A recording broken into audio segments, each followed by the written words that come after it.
আমরা বাস করছি এক অদ্ভুত সমাজে, এক অদ্ভুত রাষ্ট্রে, যেখানে অপরাধ করলে মানুষকে জেল দেওয়া হয়, শাস্তি দেওয়া হয়, যেন অপরাধী তার অপরাধ বুঝতে পারে, অনুতপ্ত হয় এবং ভবিষ্যতে নতুন করে আর কোনো অপরাধ না করে। কিন্তু বাস্তবতা যেন ভিন্ন। জেলখানার অন্ধকার থেকে ফিরে আসা মানুষটি তার অন্তরের যন্ত্রণাকে আরও গভীরভাবে বহন করে, তার ক্ষোভ ও হীনমন্যতা আরও তীব্র হয়। ফলে অনেকেই মুক্তির পর সমাজে ফিরে আসে আরও ভয়ঙ্কর অপরাধ নিয়ে, আরও পৈশাচিক রূপে। তাহলে প্রশ্ন জাগে, এই জেলখানা কি সত্যিই মানুষ গড়ে তুলতে পেরেছে, নাকি আমাদের সমাজকে আরও অন্ধকারের দিকে ঠেলে দিয়েছে? আসলে শাস্তি, কারাবাস কিংবা জরিমানা কখনোই প্রকৃত অনুতাপ শেখাতে পারে না, বরং তা অনেক সময় মানুষকে আরও নির্মম, আরও অহংকারী করে তোলে।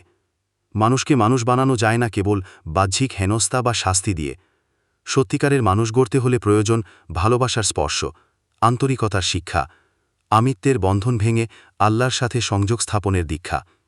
কেবল তখনই মানুষ তার অন্তরের পশুত্বকে পরিত্যাগ করে সত্যিকার মানুষের রূপ নিতে পারবে।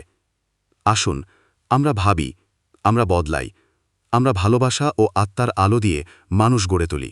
True humanity begins when we connect with the Creator.